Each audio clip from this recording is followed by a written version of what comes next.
जय श्री हरि। कार्तिक मास की शुरुआत हो चुकी है। इस महीने भगवान विष्णु और तुलसी जी की पूजा अर्चना की जाती है। माना जाता है कि भगवान विष्णु की आराधना से लालच, अहंकार और क्रोध समाप्त होता है तथा घर में सुख शांति आती है। हम इस वीडियो में कार्तिक पुराण की कथा का पहला अध्याय सुनेंगे। मैं सिमरू माता शारदा, बैठे जीवा आए, कार्तिक मास की कथा लिखे कमल हर्षाए। नौमी शरणाय तीर्थ में श्री सूत जी ने 88,000 शौनकादिक ऋषियों से कहा, अब मैं आपको कार्तिक मास की कथा विस्तार पूर्वक सुनाता हूँ, जिसका श्रवण करने से मनुष्य के सभी पाप नष्ट हो जाते हैं और अंत में वैकुंठ धाम की प्राप्ति होती है। सूत जी ने कहा, श्री कृष्ण जी से अनुमति लेकर देवर्षि नारद के चले जाने के पश्चात सत्यभामा प्रसन्न होकर भगवान कृष्ण से बोली, हे प्रभु, मैं धन्य हुई, मेरा जन्म सफल हुआ। मुझ जैसी त्रिलोक सुंदरी के जन्मदाता भी धन्य है, जो अपनी 16,000 स्त्रियों के बीच में आपकी परम प्यारी पत्नी बनी। मैंने आपके साथ नारद जी को वह कल्प वृक्ष आदि पुरुष विधि पूर्वक दान में दिया, परंतु वही कल्प वृक्ष मेरे घर लहराया है। यह बात मृत्यु लोक में किसी स्त्री को ज्ञात नहीं है। हे त्रिलोकनाथ, मैं आपसे कुछ पूछने की इच्छुक हूँ। आप मुझे कृपया कार्तिक मास की कथा विस्तार पूर्वक सुनाइए, जिसको सुनकर मेरा हित हो। सूत जी आगे बोले, सत्यभामा के ऐसे वचन सुनकर श्री कृष्ण ने हंसते हुए सत्यभामा का हाथ पकड़ा और अपने सेवकों को वहीं रुकने के लिए कहकर विलास युक्त अपनी पत्नी को कल्प वृक्ष के नीचे ले गए। फिर हंसकर बोले, हे प्रिय, 16,000 रानियों में से तुम मुझे प्राणों के समान प्रिय हो। तुम्हारे लिए मैंने इंद्र और देवताओं से विरोध किया था। हे कांते, जो बात तुमने मुझसे पूछी है उसे सुनो। एक दिन मैंने तुम्हारी इच्छा पूर्ति के लिए गरुड़ पर सवार होकर इंद्रलोक जाकर कल्प वृक्ष मांगा।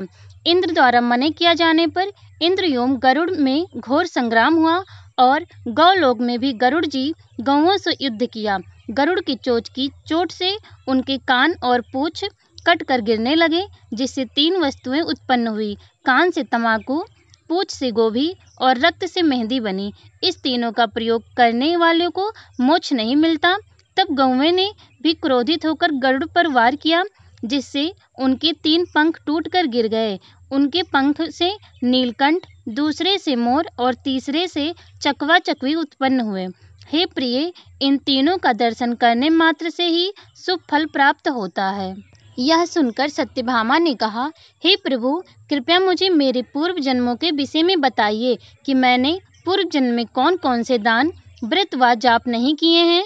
मेरा स्वभाव कैसा था, मेरे जन्मदाता कौन थे और मृत्यु लोक में जन्म क्यों लेना पड़ा। मैंने ऐसा कौन सा पुण्य कर्म किया था जिससे मैं आपकी अर्धांगिनी हुई। श्री कृष्ण ने कहा, हे प्रिय, अब मैं तुम्हारे द्वारा पूर्व जन्म में किए गए पुण्य कर्मों को विस्तार पूर्वक कहता हूँ, उसे सुनो। पूर्व समय में सतयुग के अंत में मायापुरी में अत्रि गोत्री में वेद वेदांत का ज्ञाता देवशर्मा नामक एक ब्राह्मण निवास करता था। वह प्रतिदिन अतिथियों की सेवा, हवन और सूर्य भगवान का पूजन किया करता था। वह सूर्य के समान तेजस्वी था। वृद्धावस्था में उसे गुणवती नामक कन्या की प्राप्ति हुई। उस पुत्रहीन ब्राह्मण ने अपनी कन्या का विवाह अपने ही चंद्र नामक शिष्य के साथ कर दिया।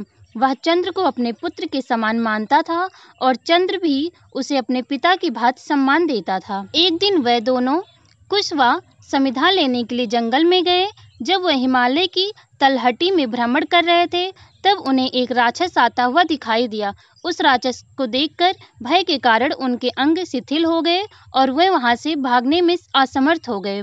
तब उस काल के समान राक्षस ने उन दोनों को मार डाला। वो दोनों धर्मात्मा थे, इसलिए मेरे पारदर्श उन्हें मेरे वैकुंठ धाम में मेरे पास ले आए। उन दोनों द्वारा आजीवन सूर्य भगवान की पूजा किए जाने के कारण मैं दोनों पर अति प्रसन्न हुआ। गणेश जी, शिव जी, सूर्य व देवी, इन सब की पूजा करने वाले मनुष्य को स्वर्ग की प्राप्ति होती है। मैं एक होता हुआ भी काल और कर्मों के भेद में 5 प्रकार का होता हूँ। जैसे एक देवदत्त, पिता, भ्राता आदि नामों से पुकारा जाता है। जब वे दोनों विमान पर आरूढ़ होकर सूर्य के समान तेजस्वी रूपवान चंदन की माला धारण किए हुए मेरे भवन में आए तो वह दिव्य भोगों को भोगने लगे।